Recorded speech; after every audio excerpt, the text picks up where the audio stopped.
আসসালামু আলাইকুম রহমতুল্লাহ। আমাদের আজকের ক্লাসের আলোচনার বিষয়বস্তু সূরা মাইদা। আমরা সূরা মাইদা থেকে 5টা গুরুত্বপূর্ণ প্রশ্ন নিয়ে আসছি, যেগুলো আমরা দেখবো যে এগুলো কিভাবে সলভ করতে হয়। তো আমাদের আজকে প্রথম প্রশ্ন ছিল যে কসম ভঙ্গের কাফফারা নিচের কোনটি, অর্থাৎ কেউ যদি কসম করে ফেলে এরপর যদি এটা ভঙ্গ করে তাহলে তাকে কি পরিমাণ কাফফারা দিতে হবে। প্রথম অপশনে ছিল যে 10 জন অভাবীকে সেই খাদ্য দান করবে। দ্বিতীয়তে বলছে যে 10 দিরহাম দান করে দিবে, অথবা 3 জন মিসকিনকে বস্ত্র দান করবে, 3 দিন সিয়াম পালন করবে। তো আমাদের এটা কিন্তু একটা মুখস্থ একটা পার্ট, যে 10 জন অভাবীকে খাদ্য দান করাই হচ্ছে কসম ভঙ্গের কাফফারা। তো আমাদের 1 নম্বর প্রশ্নের উত্তর কিন্তু ক। 2 নম্বর প্রশ্নে বলা হয়েছে যে শয়তান মদ ও জুয়ার মাধ্যমে কি সৃষ্টি করতে চায়। 1, পরস্পরের মাঝে শত্রুতা। 2, পরস্পরের মাঝে বিদ্বেষ। 3, আল্লাহর স্মরণ থেকে বিরত রাখা। তো আমরা জানি যে মদ ও জুয়ার মাধ্যমে শয়তান সবগুলোই করতে চায়। ঠিক আছে, তার চেষ্টা হচ্ছে পরস্পরের মাঝে শত্রুতা ও বিদ্বেষ তৈরি করা এবং আল্লাহর স্মরণ থেকে গাফেল রাখা।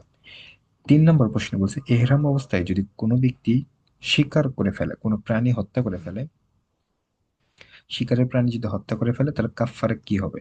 3 জন হাজিকে খাবার খাওয়ানো, ওই ব্যক্তি যে প্রাণী হত্যা করেছে তার অনুরূপ গৃহপালিত পশু দান করা, আহ 10 দিন একাধারে সিয়াম পালন, নাকি হচ্ছে 10 জন মিসকিনকে বস্ত্র দান। তো আমাদের মোটামুটি প্রথম 3টা প্রশ্ন কিন্তু মুখস্থ নির্ভর। ঠিক আছে, তো এহরাম অবস্থায় যদি কোনো ব্যক্তি শিকারী প্রাণী হত্যা করে ফেলে তাহলে কাফফারা হচ্ছে যে প্রাণী সে হত্যা করেছে তার অনুরূপ বা যে পরিমাণ খরচ হয় এই খরচ দিয়ে গৃহপালিত কোনো একটা পশু কি করা, কুরবানি করে দেওয়া, অর্থাৎ এটাই হচ্ছে তার জন্য কাফফারা।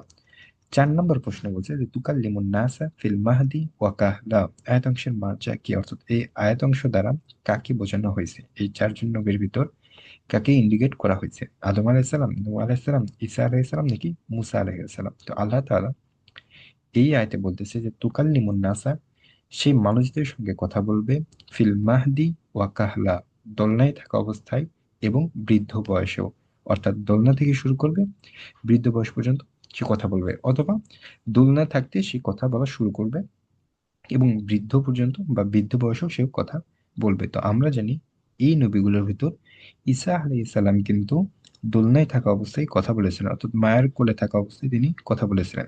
তাহলে এই আয়াতের মার্জা বা এই আয়াত অংশ দ্বারা বোঝানো হয়েছে ঈসা আলাইহিস সালামকে। আমাদের শেষ প্রশ্ন 5 নম্বর প্রশ্নে বলা হয়েছে লিল্লাহি মুলকুস সামাওয়াতি ওয়াল আরদি ওয়া মা ফীহিন্না, আয়াতাংশের সঠিক অনুবাদ নিচের কোনটি। আয়াতে আল্লাহ তাআলা বলতেছে লিল্লাহি মুলকুস সামাওয়াতি ওয়াল আরদ, অর্থাৎ মালিকানা বা রাজত্ব আল্লাহ তাআলার, আসমান ও জমিনের, অর্থাৎ আসমান এবং জমিনের রাজত্ব কার, আল্লাহ তাআলার, অমা ফিহিন্না, এবং এর মাঝে যা কিছু রয়েছে তারও। আবার যদি বলি যে আসমান জমিন এবং এর মাঝে যা কিছু রয়েছে সবকিছুর মালিকানা বা রাজত্ব কার, আল্লাহ তাআলা। এটার সঠিক অনুবাদ নিচের কোনটি। অপশন এ তে বলছে Allah belongs to the heavens and the earth and what is inside them. অর্থটা আসছে এভাবে যে বিলংস মানে, যদি আমরা একটু খেয়াল করি, বিলংস মানে হচ্ছে অন্তর্ভুক্ত। তাহলে এখানে প্রথম অপশনে বলছে Allah belongs to the heavens, অর্থাৎ আল্লাহ অন্তর্ভুক্ত। হেভেন্স অর্থ এখানে নিয়ে আসছে জুম, আসমান। ঠিক আছে, বা জান্নাতও যদি আপনার এখানে ধরেন তাহলে বলছে কি যে আল্লাহ বিলংস টু দ্য হেভেন্স, অর্থাৎ আল্লাহ এই পৃথিবীর অ্যান্ড দ্য আর্থ, অর্থাৎ পৃথিবী, আসমান ও জমিন এর মধ্যে হচ্ছে অন্তর্ভুক্ত হচ্ছে আল্লাহ তাআলা, and what is inside them, এবং এর মাঝে যা কিছু রয়েছে সবকিছুই। এক কথায় যদি বলা যায় ক নম্বর অপশনে বলছে আসমান জমিন এবং এর মাঝে যা কিছু রয়েছে এর অন্তর্ভুক্ত হচ্ছে আল্লাহ তাআলা। তো এটা ভুল অ্যান্সার, এটা নাউজুবিল্লাহ যে এটা ভুল অ্যান্সার, ভুল অপশন তৈরি করা হয়েছে, যে আল্লাহ তাআলাকে কি করে বলা হয়েছে যে আসমান ও জমিনের ভিতরে অন্তর্ভুক্ত করে দেওয়া হয়েছে। তাহলে এটা কি হবে, এটা কিন্তু সঠিক অ্যান্সার হবে না। বি নম্বর অপশনে বলছে to Allah belongs the dominion of the heavens, অর্থাৎ রাজত্ব কার, আল্লাহ তাআলার, and the earth and whatever is in them, অর্থাৎ আসমান এবং জমিনের ভিতর যা কিছু রয়েছে এই রাজত্বটা কার, আল্লাহ তাআলার, এবং এর মাঝে the what ever is in them, এবং এর মাঝে যা কিছু রয়েছে সবকিছু রাজত্ব আল্লাহ তাআলার। তাহলে আপাতত খ নম্বর অপশনটা আমাদের কাছে কি মনে হচ্ছে, সঠিক মনে হচ্ছে। আমরা ডি সি নম্বর অপশনটা যদি একটু দেখি, বলছে আল্লাহ ওয়ান্স, অর্থাৎ আল্লাহ মালিক, only the heavens and the, অর্থাৎ শুধুমাত্র আসমান এবং জমিনের মালিককে আল্লাহ তাআলা, and what is within them, এবং এর মাঝে যা কিছু রয়েছে, অর্থাৎ আসমান ও জমিনের মধ্যে যা কিছু রয়েছে শুধুমাত্র তার মালিকানা কিন্তু আল্লাহর। তো তাহলে কি এই শুধুমাত্র অনলি অনলি দেওয়ার কারণে কিন্তু ভুলটা হয়েছে, মানে আসমান ও জমিনের বাইরে যা কিছু আছে এগুলোর মালিক আল্লাহ তাআলা না।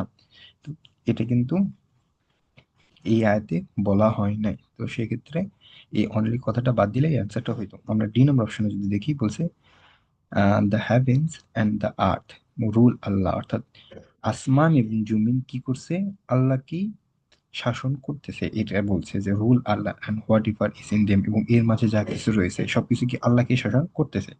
অর্থাৎ পুরোপুরি উল্টা হয়ে গেছে। যেখানে বলা হয়েছে যে রাজত্ব হচ্ছে আল্লাহ তাআলার, এখানে বলছে রাজত্ব হচ্ছে আসমান আর জমিনের। তো আমাদের সঠিক অ্যান্সার কিন্তু এই তো বি নাম্বারটা। তো আমাদের সূরা মাইদা থেকে এই 5টা প্রশ্ন আমরা আজকে নিয়ে এসেছিলাম। আগামী দিন আমরা আবার কোনো পর্বে আবার 5টা প্রশ্ন, গুরুত্বপূর্ণ প্রশ্ন নিয়ে হাজির হব। আজকের মতো এখানে বিদায় নিচ্ছি। আসসালামু আলাইকুম রহমতুল্লাহ।